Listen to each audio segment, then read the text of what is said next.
আপোনাৰ চক্ৰবিহাৰী মহোদয়ে এটা তেওঁলোকে কৈছিল চক্ৰবিহাৰী মহোদয়ে আপোনাৰ তেওঁ আমিতো অফিচাৰ নহয় চক্ৰবিহাৰী মহোদয়ে ইয়াতে আপোনাৰ জোকমাক কৰিছে তেওঁ অফিচাৰ তেওঁৰ ক্ষেত্ৰত আমাৰতো আমিতো জোকমাৰ কথা মানুহ নহয় তেওঁ আমাক যেনেকৈ কৈছে আমি সেইটো কৈছোঁ গতিকে চক্ৰবিহাৰী মহোদয়ৰ লগত আমাৰ কথা আছে তেওঁ কিমানখিনি জোকমাক কৰিছিল তেওঁলোকৰ কথা এইটো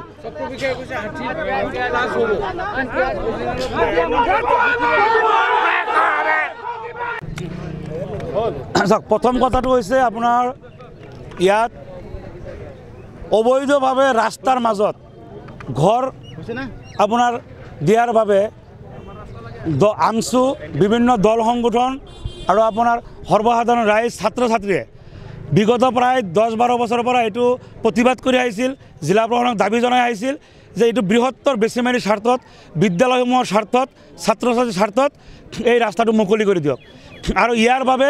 কোনো ধৰণৰ কোনো দোকানীৰ কোনো ক্ষতি নহয় আপোনালোকে মই আজিও কৈছোঁ আগতেও কৈছোঁ যে ইয়াত আপোনাৰ প্ৰায় 50 ফুট 60 ফুটকৈ দখল কৰি আছে আৰু ইয়াতে আপোনাৰ জিলা প্ৰশাসনক আমি দাবী জনাইছিলোঁ যে দোকানসমূহৰ 5 ফুটৰ পৰা 7 ফুট দোকান ভঙা যাব আৰু বাকীখিনি ভাঙিলে আপোনাৰ এইখিনি সুন্দৰ এটা ৰাস্তা হ'ব যান জঁটৰ সৃষ্টি নহ'ব আপোনালোকে জানে যে বেছিমাৰী বজাৰখন উত্তৰ পূৰ্বাঞ্চলৰ ভিতৰত শাক পাচলি ক্ষেত্ৰৰ অন্যতম বজাৰ আৰু এই বজাৰখনৰ দায়িত্ব সকলোৰে আছে আৰু সেই হিচাপে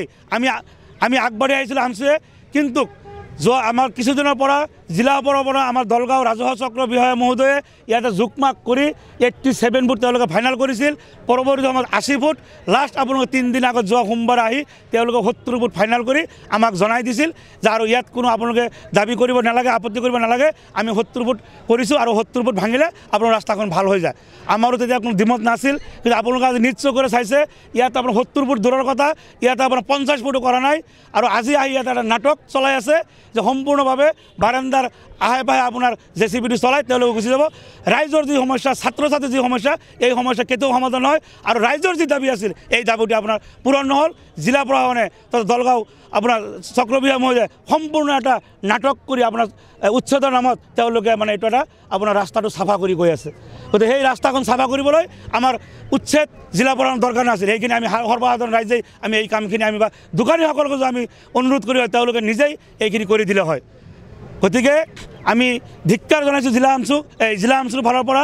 যে তেওঁলোকে আজি এইখিনি কৰিব নালাগিছিল ৰাইজৰ ছাত্ৰ ছাত্ৰীৰ দাবী যি সমস্যা এই সমস্যাটো বুজিব লাগিছিল আপোনালোকে জানে যে আপোনাৰ উচ্ছেদৰ ক্ষেত্ৰত বিভিন্ন সময়ত আপোনাৰ কিন্তু ঘৰ বাৰী ভাঙি দিয়া ৰেকৰ্ড আছে কিন্তু আৰু ইয়াতে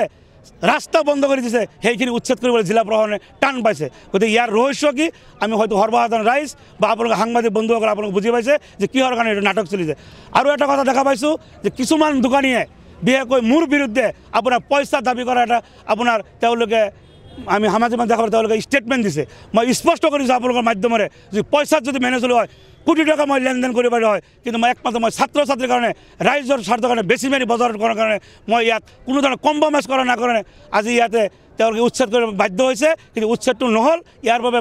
আমি ৰাইজ দল সংগঠন আমি দুখ পাইছোঁ আৰু ইয়াৰ বিৰুদ্ধে আমি যিমান দূৰ যাব লাগে আমি মাননীয় অসমৰ মুখ্যমন্ত্ৰী ডাঙৰীয়া আপোনালোকৰ মাধ্যমত কৈছোঁ আৰু আমি মুখ্যমন্ত্ৰী ডাঙৰীয়াক এই বিষয়টো লগ কৰাৰ কাৰণে চেষ্টা কৰিম আৰু তাৰ পিছত যদি নহয় আমি কিন্তু এইটো কোৰ্টলৈ লৈ যোৱাৰ কাৰণে ব্যৱস্থা কৰিম চাওক ইয়াত অতি দুখদায়ক কথাটো হৈছে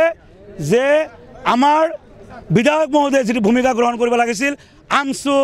দল সংগঠন সকলোকে লৈ ইয়াতে আপোনাৰ এটা কাম কৰি এইটো নকৰি তেওঁ বিভিন্ন ধৰণৰ উচুটি মন্তব্য দি এইটো সংগঠনক এটা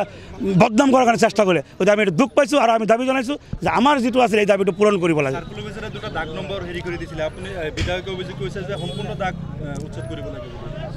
নাই চাওক ইয়াত